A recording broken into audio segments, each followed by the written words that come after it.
दिल्ली में वकीलों और पुलिस एहलकारों के दरमियान जंग सर्द नहीं हुई है। एक तरफ जहां वकीलों का एहतजाज जारी है तो वहीं आज दिल्ली पुलिस के जवान दिल्ली पुलिस हेडक्वार्टर के बाहर काली पट्टी बांधकर एहतजाज कर रहे हैं। एहतजाज कर रहे पुलिस जवानों का कहना है कि उनके साथ ज्यादती हो रही है। इन्होंने कहा कि हम पुरअमन एहतजाज करेंगे और कमिश्नर तक अपनी बात पहुंचाने के लिए यहां पर इकट्ठा हुए हैं। वहीं दिल्ली पुलिस कमिश्नर अमूल्य पटनायक ने एहतजाजी पुलिस एहलकारों से बातचीत की। कमिश्नर ने एहतजाज कर रहे पुलिस एहलकारों से कहा कि कुछ दिनों से पुलिस वालों के लिए ये इम्तिहान की घड़ी है और इन्होंने इन एहलकारों से ड्यूटी पर लौटने के लिए भी कहा। इन्होंने ये भी कहा कि दिल्ली पुलिस ने वजारत दाखिला को रिपोर्ट सौंप दी है। पुलिस कमिश्नर ने कहा कि हुकूमत और अवाम को हमसे काफी उम्मीदें वाबस्ता हैं और अदालती जांच आने तक हमें इंतजार करना चाहिए।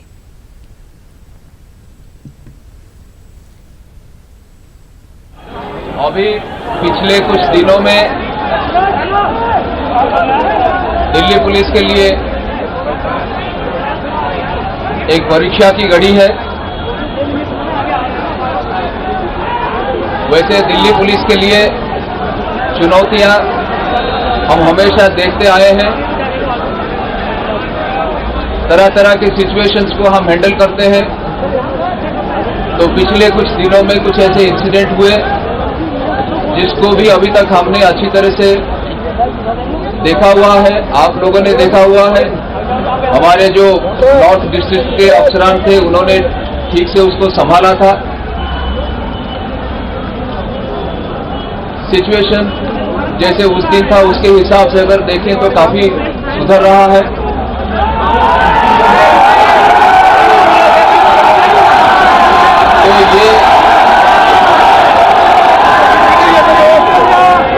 तो ये स्थिति को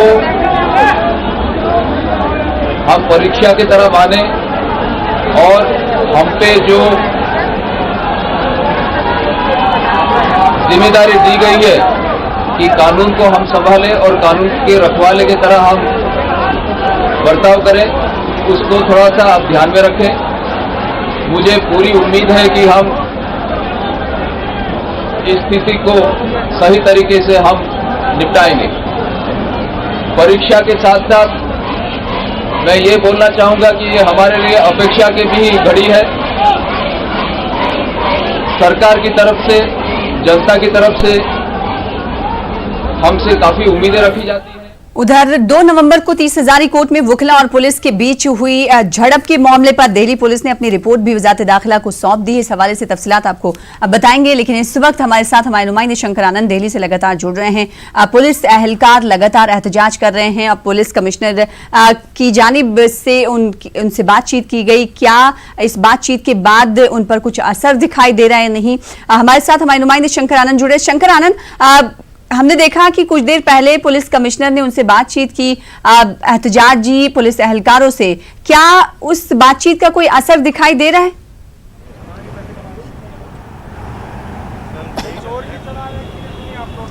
देखिए, दिल्ली पुलिस के कमिश्नर अमूल्य पटनायक ने तमाम पुलिस जवानों से अनुरोध किया, लेकिन फिलहाल जो ये लोग हैं, तमाम पुलिसकर्मी जो हैं, वो मानने के लिए तैयार नहीं है। उसकी वजह यह है कि ये चाहते हैं कि इस मामले में हमें न्याय चाहिए, क्योंकि जिस तरह से पुलिसकर्मियों के साथ में मारपीट हो रहा है, अब पुलिसकर्मी जो हैं, इनके जो परिजन हैं, वो बाकायदा भी इंडिया गेट पहुंच रहे हैं और तकरीबन 3 बजे के लगभग में इंडिया गेट पे बुलाया गया है। और वहां पर अगर इंडिया गेट पर जो तमाम अगर पुलिसकर्मियों के अगर परिजन पहुंचते हैं तो निश्चित तौर पर वहाँ की कानून व्यवस्था पे इसका अच्छा खासा असर पड़ेगा। और बाकायदा पुलिस आखिर क्यों हंगामा कर रहे हैं, क्यों अपनी मांग रख रहे हैं, उन मांग को पहले समझते हैं। हमारे साथ में कुछ जवान भी हैं। दिल्ली हाईकोर्ट तय करे कि पुलिस को कितनी देर पिटने के बाद आपा खोना है। एक बड़ा इंपॉर्टेंट ये स्लोगन है। और एक है दिल्ली पुलिस की ट्रेनिंग में पिटाई को भी शामिल करो, प्रत्येक पुलिसकर्मी को पीटने के लिए तैयार होने की ट्रेनिंग दो।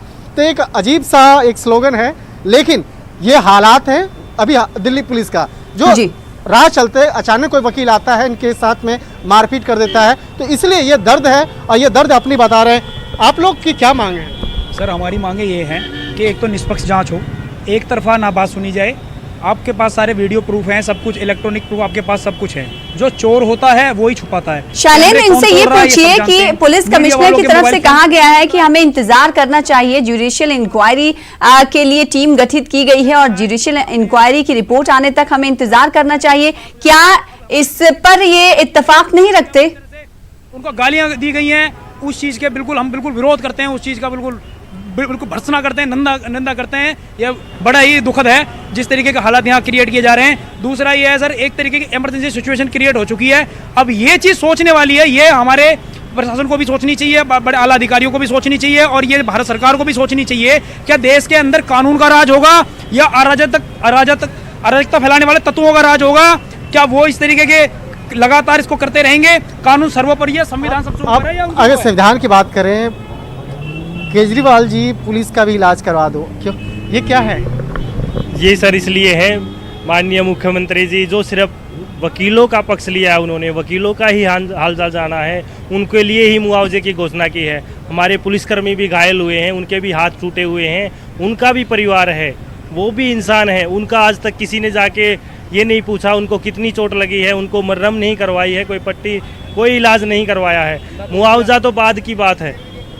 कई मसले हैं जो दिल्ली पुलिस ठीक के है जवान चाहते हैं शंकर, कि ये उनको तमाम न्याय मिले। मुतालबे न्याय के हैं लिए उनकी क्या- तरफ से किए जा रहे हैं दिल्ली पुलिस के एहलकारों की तरफ से, लेकिन दिल्ली पुलिस कमिश्नर की तरफ से कुछ देर पहले उन्हें यकीन दहानी कराई गई है कि जांच चल रही है, आप प्रतीक्षा करें, इंतजार हमें करना चाहिए। इसका कोई असर नहीं दिखाई दे रहा है। इनसे ये पूछिए कि दिल्ली पुलिस कमिश्नर ने जब ये कहा है कि हमें इंतजार करना चाहिए, तो क्या इन्होंने ये मन नहीं बनाया है कि हमें इंतजार करना चाहिए, या फिर ऐसे ही एहतजाज दिल्ली पुलिस के एहलकारों की तरफ से किया जाएगा?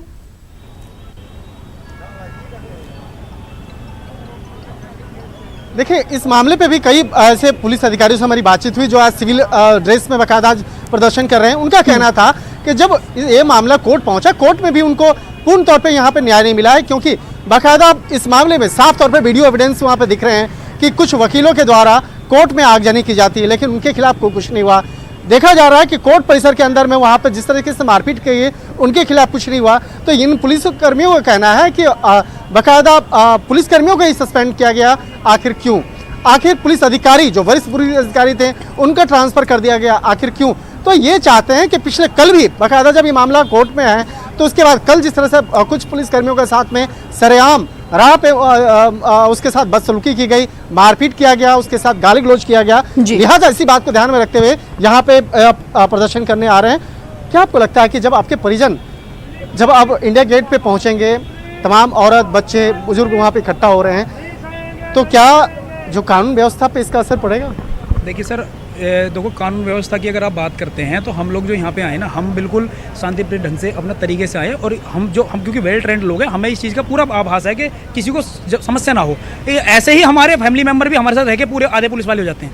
वो कोई भी आएगा, लेकिन कोई भी किसी तरीके का ना कोई तोड़फोड़ करेगा, ना कोई भी कानून अपने हाथ में नहीं लेगा। सब तरीके से अपना बैठेंगे आराम से अपनी बात को पहुँचाने, सिर्फ हम अपनी बात, देखो हमारा कोई प्रदर्शन इस तरीके का हिंसक नहीं है, हम सिर्फ अपनी बात को पहुँचाना चाहते हैं। हमारी 3 मांग है।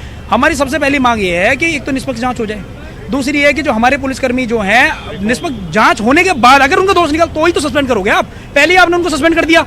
तीसरी बात ये है, देखो जो अधिकारियों को ट्रांसफर कर दिया, क्यों भाई? अपनी बात, अगर हम अभिव्यक्ति की स्वतंत्रता क्या है, हम संविधान भारत का हमारे लिए नहीं है, हम सिर्फ अपनी बात को तरीके से रखते रहे, कोई गलत काम तो नहीं कर रहे, अपनी भावनाएं तो व्यक्त कर रहे। सर यहाँ पर लाइसेंस कैंसिल क्यों नहीं कर रही? यहाँ पर निश्चित तौर पे कई मांग हैं जो पुलिसकर्मियों की, और ये चाहते हैं कि इनके जो मांग है उस मांग को बाकायदा ध्यान रखा जाए, उस मांग को सुना जाए, और लिहाजा इसी बात को ध्यान में रखते हुए ये काफ़ी शांतिपूर्ण तरीके से अपनी आज बात रख रहे हैं, और शांतिपूर्ण तरीके से बाकायदा इस मामले को जो ज्ञापन है बाकायदा वो आगे दिया जा रहा है, और कहा जा रहा है कि इस मामले का जल्द से जल्द अगर समाधान किया जाए।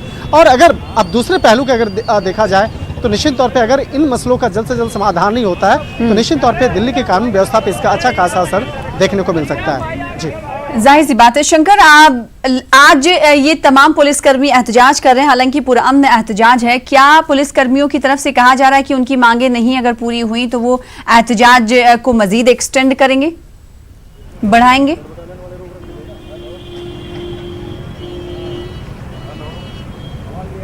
निश्चित तौर पे देखिए, तमाम मसलों पर जो बातचीत है इनके द्वारा भी अधिकारियों को के साथ में संपर्क में जो लोग आज यहाँ पे विरोध प्रदर्शन कर रहे हैं वो अपने पुलिस अधिकारियों के संपर्क में भी हैं, और कई जो अधिकारी जो हैं बाकायदा अपनी जो मांगे हैं, एक लिखित तौर पे जो मांग है वो पुलिस अधिकारी तक पहुँचाया गया है, और उसके बाद ही दिल्ली पुलिस के कमिश्नर ने बाकायदा इस मामले पर अपनी बात को रखा और कहा कि आप लोग अपने यहाँ से जो विरोध प्रदर्शन कर रहे हैं आप छोड़ दें।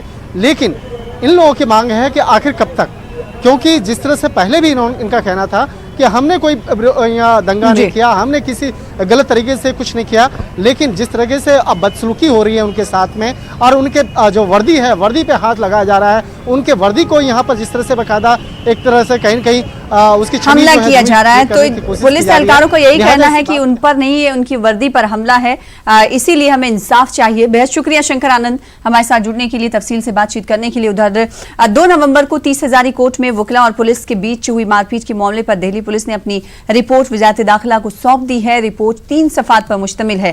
ख्याल रहे कि झड़प में 20 पुलिस एहलकार और कई वकला जख्मी हुए थे। वजारत दाखिला ने पीर के रोज इस पूरे मामले पर दिल्ली पुलिस से रिपोर्ट देने को कहा था और अब दिल्ली पुलिस ने यह रिपोर्ट सौंप दी है वजारत दाखिला को। तो शनिचर के दिन 30 हजारी कोर्ट में मामूली पार्किंग को लेकर लड़ाई हुई, फिर उसके बाद तशद्दुद में तब्दील हो गई ये लड़ाई, जिसके बाद वकील बनाम पुलिस एक तरीके से दिल्ली में देखा जा रहा है। दिल्ली पुलिस ने वजारत दाखिला को अब रिपोर्ट सौंप दी है। ये रिपोर्ट आपको बता दें कि कल दिल्ली पुलिस से वजारत दाखिला ने तलब की थी और 3 सफ़ात पर यह मुश्तमिल है रिपोर्ट। इस हवाले से मजीद बातचीत करेंगे। हमारे साथ हमारे नुमाइंदे शैलेंद्र वांगू दिल्ली से जुड़ रहे हैं। शैलेंद्र, इस रिपोर्ट में पुलिस की तरफ से क्या कुछ चीजें पेश की गई हैं? 3 सफ़ात पर कहा जा रहा है कि ये रिपोर्ट मुश्तमिल है जो वजारत दाखिला को सौंपी गई है। बिल्कुल बिल्कुल, ये रिपोर्ट सौंप दी गई है और होम मिनिस्ट्री के पास ये रिपोर्ट आज पहुंची है। हालांकि माना जा रहा है कि इस रिपोर्ट में शुरुआती जो जानकारी है वो दी गई है कि किस तरह से ये झड़प हुई और पार्किंग के विवाद को लेकर ये पूरा मामला तूल पकड़ा, उसका हिंसा खूब हुई है, क्लैशेस हुए हैं पुलिस और लॉयर्स के बीच में। इसके बाद अब हमारे सूत्र बता रहे हैं होम मिनिस्ट्री के कि इस पूरे मामले को एलजी को कहा गया है देखने के लिए, और एलजी जो दिल्ली के हैं वो जल्द ही मुलाकात करने वाले हैं पुलिस अधिकारियों से इस मामले को सुलझाने के लिए जल्द से जल्द। और वहीं इसी बीच हम सुबह से देख रहे हैं कि पुलिस हेडक्वार्टर के बाहर किस तरह से तमाम जो पुलिसकर्मी हैं वो प्रोटेस्ट कर रहे हैं और अपनी मांग सामने रख रहे हैं कि उनको इंसाफ मिलना चाहिए। और अब जल्द ही वो भी कूच करेंगे इंडिया गेट की तरफ अपने परिवारों के साथ। उनका कहना है कि जो उनके साथ जो कुछ भी दिल्ली में हो रहा है वो पुलिस के हितों में नहीं है। वही पूरे मामले पर राजनीति भी शुरू हो गई है। तो फिलहाल अगर हम बात करें होम मिनिस्ट्री की, तो होम मिनिस्ट्री ने एलजी से कहा है कि इस पूरे मामले पर नजर रखने के लिए, उस मामले को हल करने के लिए, और उन्होंने होम मिनिस्ट्री के जो आला अधिकारी हैं उन्होंने ये माना है कि इस मामले में जो पुलिस वाले घायल हुए हैं उनके प्रति पूरा कंसर्न है और पीड़ित पुलिस वालों को न्याय मिलना चाहिए। तो इसके लिए हर संभव कदम उठाए जाएंगे गृह मंत्रालय की तरफ से भी। जी, तो वजारत दाखिला की तरफ से कहा जा रहा है, यकीन दहानी कराई गई है कि तमाम इक़दाम उठाए जाएंगे जो इस तनाजुर में उठाए जाने चाहिए। बहुत शुक्रिया शैलेंद्र वांगू हमारे साथ जुड़ने के लिए और तफसील फराहम करने के लिए। फिलहाल आगे बढ़ेंगे। अयोध्या मामले को लेकर आने वाले फैसले के पेश नज़र मरकजी वज़ीर मुख्तार अब्बास नकवी ने मीटिंग बुलाई है। मुख्तार अब्बास नकवी की रिहाइशगाह पर 2:30 बजे मीटिंग होगी। इस मीटिंग का मकसद मुल्क में अमन व अमान की बरकरारी कायम रखने के ताल्लुक से हुकूमत अमली इक़दामात तय करेगी। मीटिंग में मौलाना महमूद मदनी, मुफ्ती मुकर्रम और प्रोफेसर अख्तरुल वासी समेत कई अहम शख्सियात मौजूद रहेंगी। तो मुल्क में अमन व अमान की बरकरारी को लेकर लगातार हम ये देख रहे हैं कि खबरें आ रही हैं कि अलर्ट भी जारी किया जा रहा है। इस बीच एक मीटिंग बुलाई की गई है।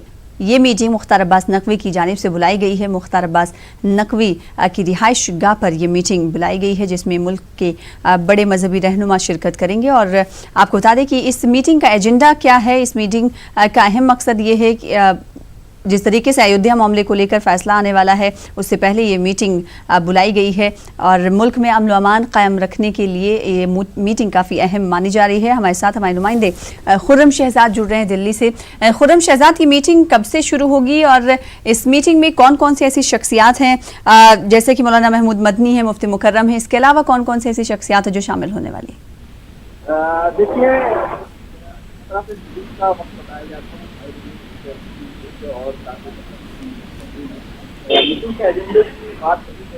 खुर्रम, आपकी आवाज़ हम तक सही तरीके से नहीं पहुंच पा रही है।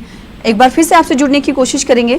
तो अयोध्या मामले को लेकर आने वाले फैसले के पेश नज़र मरकजी वजीर मुख्तार अब्बास नकवी की जानिब से ये मीटिंग बुलाई गई है। ये मीटिंग उनकी रिहाइशगाह पर होगी। कई बड़े मजहबी रहनुमा जिनमें मौलाना महमूद मदनी, मुफ्ती मुकर्रम शामिल हैं और साथ ही साथ दीगर बड़ी शख्सियात भी शिरकत कर रही हैं और इस मसले पर बातचीत होगी कि मुल्क में कैसे अमन अमान की बरकरारी कायम रखी जाए और साथ ही साथ आपको ये बताते हुए चले कि अयोध्या मामले को लेकर जो फैसला आने वाला है उसको लेकर कोई चूक नहीं रहे।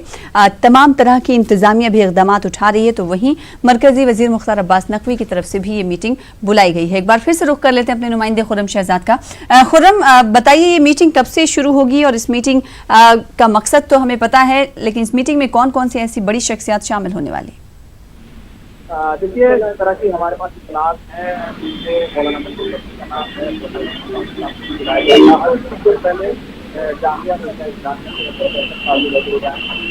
उससे पहले बीजेपी में वर्तमान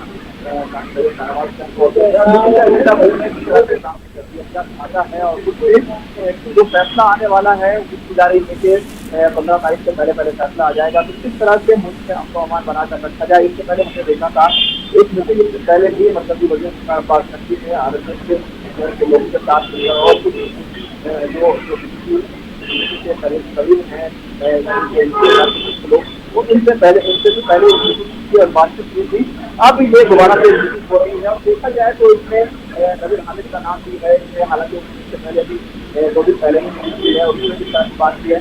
तो अभी क्योंकि मुल्क का सवाल है तो इस वजह से ये मीटिंग हो रही है जिसमें कौन कौन इसमें शामिल होता है। और यहाँ पर एक आप देख सकते हैं एक और जो है अभी नुमाइंदगी दिखाई दे रही है, उसको बहुत पहुँचने लगातार यहाँ पर लोग पहुँच रहे हैं और ये सिलसिला जारी है। इसी तरह में होने वाले पूरे आप देख सकते हैं कि इस तरह से लगातार यहाँ पर वजीर हुसैन रिजवी साहब जो नेशनल कमीशन के चेयरमैन हैं वो यहाँ पर पहुंचे हैं। ये मेरे सारे लोग यहाँ पर पहुंच रहे हैं और ये मरकजी वजीर 70 रोड की जो कुर्सी है यहाँ पर वो रहते हैं, वो यहाँ पर आए हैं। यहाँ पर मौलाना मोहसिन नकवी, जलाल हैदर नकवी भी आपको दिखाई देंगे। उसके साथ काशिर अंसारी में जलाल हैदर नकवी जा रहे हैं, काशिर अंसारी जा रहे हैं और इसी के साथ साथ मौलाना मोहसिन अंदर गए हैं। तो इससे सारे लोग यहाँ पर शुरू हो गए हैं और मीटिंग का एजेंडा है वो अपना तरीके से किस तरह से मुल्क से अपना बनाकर।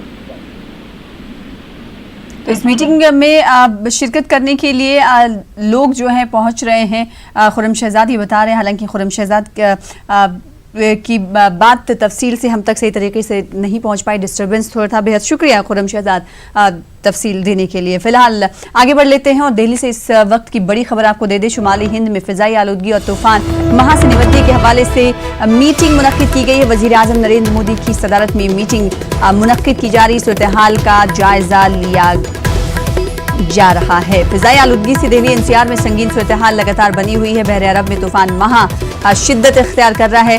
गुजरात और महाराष्ट्र में अलर्ट जारी कर दिया गया है। पूरी तरीके से NDRF और CRPF तैनात हैं, उनकी टीमें SDRF की टीमें तैनात हैं।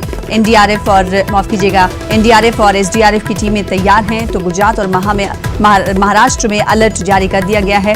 फिजाई आलूदगी से दिल्ली NCR वहीं संगीनी सूरत हाल इख्तियार किए हुए। ऐसा कहा जा रहा है कि महा तूफान की वजह से फिजाई आलूदगी में थोड़ी सी कमी हो सकती है, ऐसा जानकार मान रहे हैं।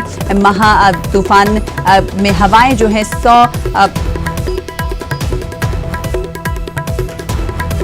की रफ्तार से चलने वाली हैं, फी घंटे की रफ्तार से चलने वाली हैं। गुजरात और महाराष्ट्र में हालांकि अलर्ट पहले से ही जारी कर दिया गया है, जहां पर NDRF और SDRF की टीमें तैयार हैं। इस बीच शुमाली हिंद में फिजाई आलूदगी और तूफान महा से निपटने के हवाले से मीटिंग मुनक्किद की गई है। वजीर आजम नरेंद्र मोदी की सदारत में मीटिंग मुनक्किद की गई है और इस मीटिंग में सूरत हाल का जायजा लिया जा रहा है।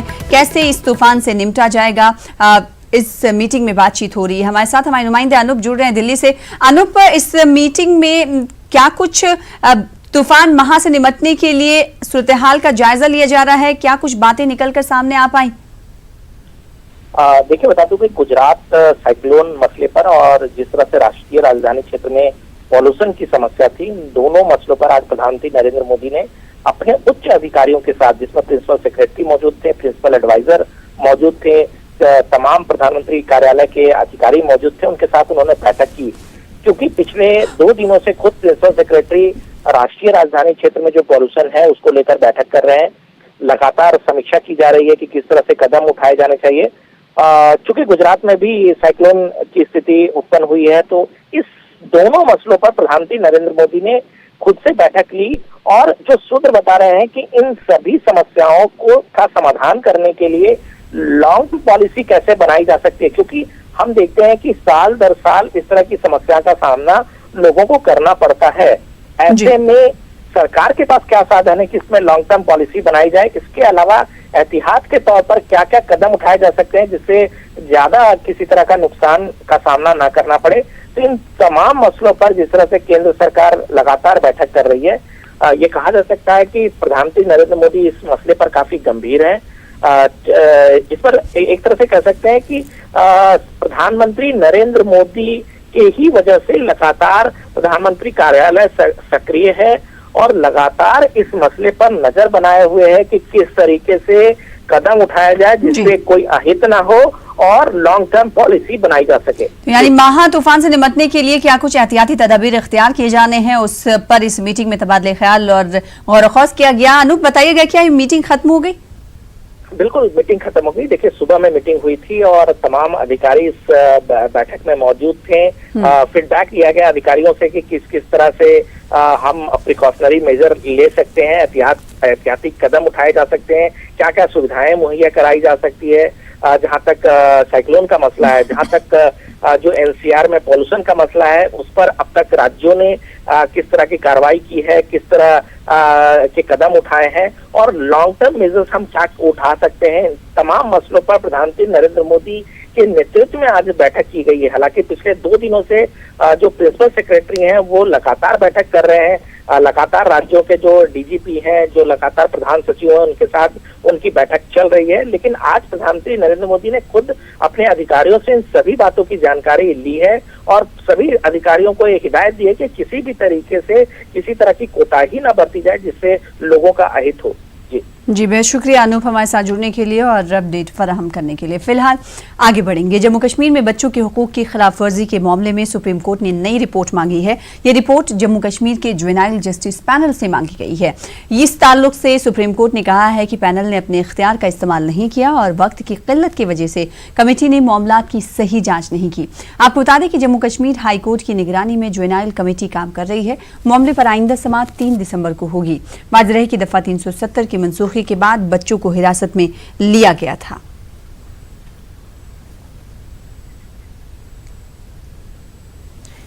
दिल्ली में फिजाई आलूदगी की संगीन सूरत-ए-हाल पर एनजीटी ने दिल्ली हुकूमत की सरजनिश की है। एनजीटी ने दिल्ली हुकूमत के चीफ सेक्रेटरी से कहा है कि ऐसा हर साल होता है, इस मसले से निपटने के लिए पहले से तैयारी आखिर क्यों नहीं की गई। फिजाई आलूदगी से निपटने के लिए तैयारी अक्टूबर के बजाय अगस्त के महीने से ही आखिर क्यों नहीं शुरू की जाती। एनजीटी ने आलूदगी के हवाले से बेदारी लाने के लिए मैकेनिज्म भी वज़ा करने को कहा, जिस पर दिल्ली हुकूमत ने कहा कि वो इस ताल्लुक से काम कर रही है। प्याज ने एक बार फिर से रुलाना शुरू कर दिया है। जी हां, प्याज ने एक बार फिर से लोगों को आंसू बहाने पर मजबूर कर दिया है। मुल्क के कई हिस्सों में 80 रुपए से ऊपर फरोख्त प्याज हो रहा है। हालांकि हुकूमत ने लोगों को राहत देने के लिए कई जगह पर स्टॉल लगाए हैं, पर ये सब के दस्तरस से नहीं हैं। लोगों का कहना है कि पहले अनाज की कीमतों में इजाफा होता था और अब तो आलू, टमाटर और प्याज भी खरीदने के लिए सोचना पड़ता है। पीछे से कम आ रहे हैं, बाकी व्यापारियों का आपस में मिलजुल का उनका बात होता है। अभी कल देखिए 70 रुपये था, आज 10 रुपये किलो बढ़ गया, 80 रुपये किलो मंडी में हो गया। क्या कारण मान रहे हैं? हम तो यही मान रहे हैं कि अगर सरकार अगर इस पे चाहे स्कीम करना तो मंदा हो सकता है। जब खूब तेज बिक जाता है मार्केट में तब लोग कहते हैं कि नहीं मैं उनको स्कीम कसूंगा, व्यापारियों के ऊपर जोर डालूंगा। इनको पहले ही करना चाहिए। तो होना ही नहीं चाहिए इतना, तो लेबर भी खाती है, ये तो जो सड़क पे काम करती है वो भी खाती है और बड़ी फैमिली वाले भी खाते हैं। एक लिमिट में होना चाहिए ये वाला। क्या प्राइस आती है? अभी 80 रुपये किलो दे रहे। अच्छे से बरसात का फसलें काफ़ी ख़राब हो गई हैं, उस वजह से भी मतलब कि सब्जियों के रेट बढ़ रहे हैं सर। बाकी और भी है, किसानों मतलब बरसात की वजह से ज़्यादा ख़राब हो गया मतलब काम। जब से ये बरसात का ख़त्म हुआ उसके बाद से स्टार्ट हो गया, मतलब इतना तो कभी नहीं हुआ था। धीरे धीरे ऐसा पहले तो दाल चावल होता था, अब तो सब्जियों में भी यही हाल हो गया। अब हम लोग कैसे रहें समझे में नहीं आता है। सब्जी में जो स्वाद आता है टमाटर प्याज में, वो बताइए वही को आप महंगा करते चले जा रहे होगा। आलू भी धीरे धीरे उस हिसाब से पहुँचती जा रही है। बताइए गरीब लोग खाएं क्या, वो करें क्या। महंगा होने का कारण है कि प्याज जो बरसात हुई आज 10 दिन पहले, उस बरसात की वजह से प्याज जो है ख़राब हो गया। ख़राब होने की वजह से माल कमा रहा है, इसी वजह से जो है प्याज 80 रुपये 70 रुपये किलो बिक रही है। 70 से 80 है। पहले कुछ तो रेट था।